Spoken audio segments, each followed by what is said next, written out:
A 77% estate tax? Bernie, are you crazy? Bernie, that is theft, okay? Look, taxation is theft, period. Where I come from, taking things away from people against their will is not a good thing. Alright? I've got a post called Taxation is Theft.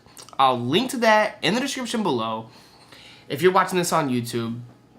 And I'm going to link to some other stuff too, because we've got to get the word out, you guys. This is getting crazy. Peter Schiff was right.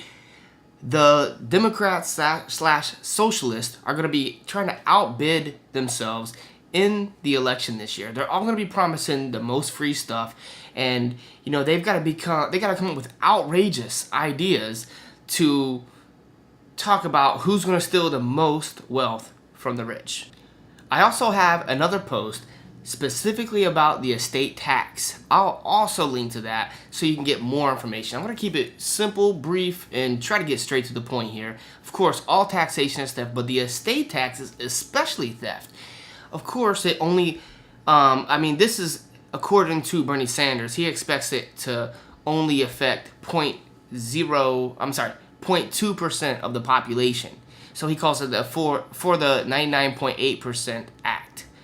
Well, I've got news for you, Bernie, and the rest of you socialists. 0.2% of the population is a minority. You claim to be about protecting minorities. What about the 0.2%? What about the 1% that pays half of the taxes? This is crazy. The rich already pay more than their fair share. A fair share would be an even percent, like let's say 10%.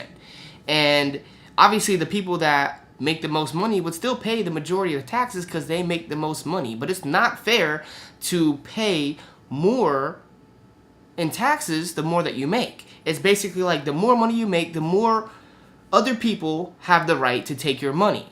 It doesn't work like that. Why should it? Just in case you haven't heard, this is a new bill Bernie Sanders is proposing to take up to 77% of the wealthiest families in America to take their wealth. This is confiscation. This is theft. I mean, when you look down here, you'll see, he's talking about reducing wealth inequality and stuff like that. He even uses the word moral, as if he thinks that taking 77% of someone's wealth as being moral, the moral thing to do. How is that moral? It is not moral to take away people's property against their will, and there's no excuse for 77%. It starts off at 45% for anyone that makes $3.5 million to $10 million. So of course the people that don't make that much are like, oh well, it doesn't matter to me because that's going to benefit me and it's only hurting these rich people and they have it. But there's so many different things that are wrong with this. Not only is it immoral, but it takes away the incentive to pass down your wealth from generation to generation, which takes away the incentive to think long term. Thinking long term is a smart thing, and we don't want to penalize people for actually using their brain and thinking about what's going to happen after they die. Okay, at this point, especially for a billionaire, if the government's going to take 77% of your wealth, well then why die with wealth? You're just better off giving it to your family before you die.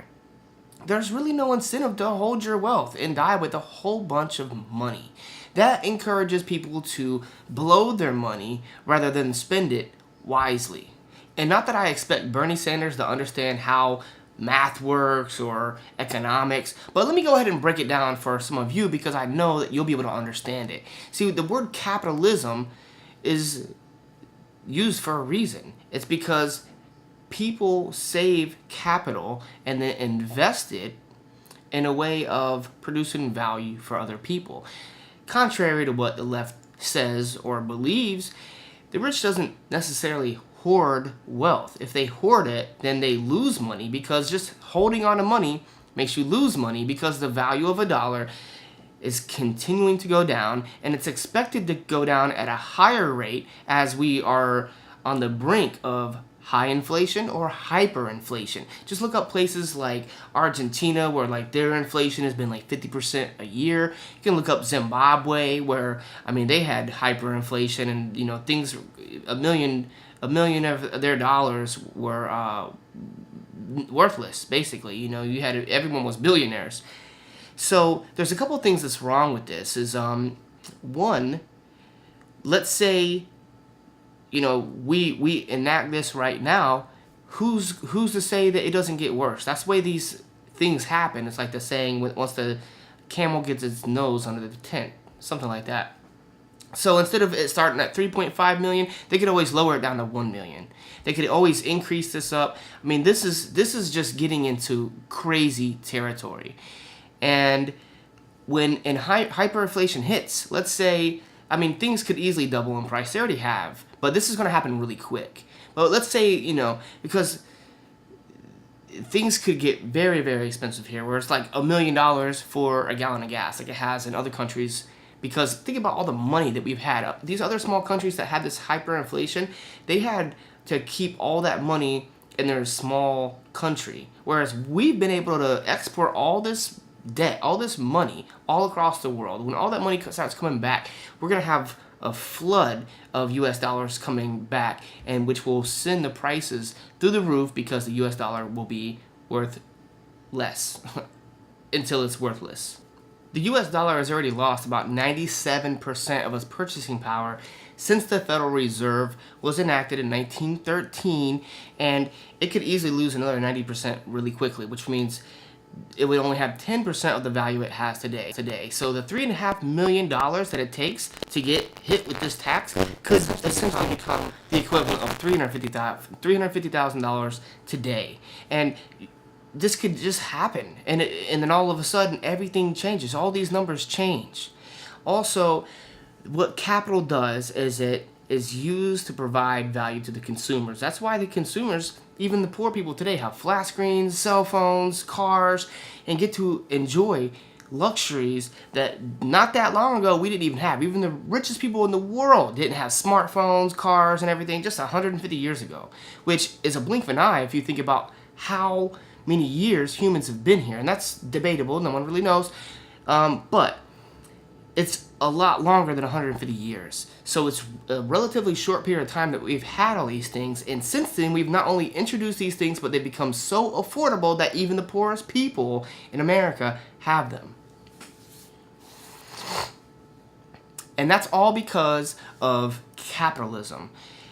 Entrepreneurs have saved the money, save the capital, and invest in ways to become more efficient, to produce more and charge less.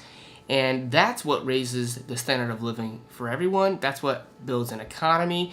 And when you do something like this, you destroy that incentive to do that. Why hold on to the capital if it's going to be taken by the government? Because you know the government's going to squander it, spend it on war or you know, some extravagant party for themselves. Who knows? But the point is it's penalizing people for doing what we want them to do, which is build capital, because that capital is used to provide value for other people. And basically, instead of paying it, what people are going to do is they're going to pay attorneys to figure out loopholes to work this out so that they don't get their money stolen from them. And I don't blame them. If someone's going to take 77% of what you make, of course you're going to do whatever you can to prevent that from happening. So I don't blame people for spending money on the accountants, the attorneys, or whatever they've got to do, putting it in money overseas or whatever. Businesses will move if they've got to worry about this kind of stuff. I mean, you got to figure, for someone to accumulate millions of dollars or billions of dollars, they got to make money in the process. And pretty much everyone, I know there's a select few that get away with not paying any taxes, but for the most part, these are the people that are paying the most taxes, that are paying all the taxes. 45% of Americans don't pay anything in taxes, and the 1% pays their portion. So basically, it would be diverting resources, which is money. Money's a resource. It would be diverting money from the process of building value for consumers to attorneys who are just working around these loopholes to avoid paying the tax. Most people that fall under the estate tax right now don't end up paying it because they just pay the money for attorneys to circumvent the tax code. And, you know, I've got another video. I'll try to link to it. It's called Hauser's Law, Hauser. You can Google it. You can watch my video on it. But basically, it's shown that no matter what the top marginal tax rate is, we always bring in the same amount of tax revenue that corresponds to the GDP. It has to do with the GDP is what determines how much tax revenue, not what the top marginal tax rate is. And even when it was 90%, we still was in the small window, the small range of tax revenue. So history shows that no matter what you do, you try to take this much money from people, and they're gonna do whatever they have to do to avoid it from happening. So it's a waste of time, it's a waste of resources. He's just doing it to get votes, and it's immoral to even suggest this is it, and it's really sad to see him playing the morality card on people and to see people going for it. You guys, give me a thumbs up and like this video, share it, and subscribe to my channel for more videos. Check out the other videos I've done in the past, and I hope to see you in another one in the future. Let me know what you think in the comments below. Have a good day.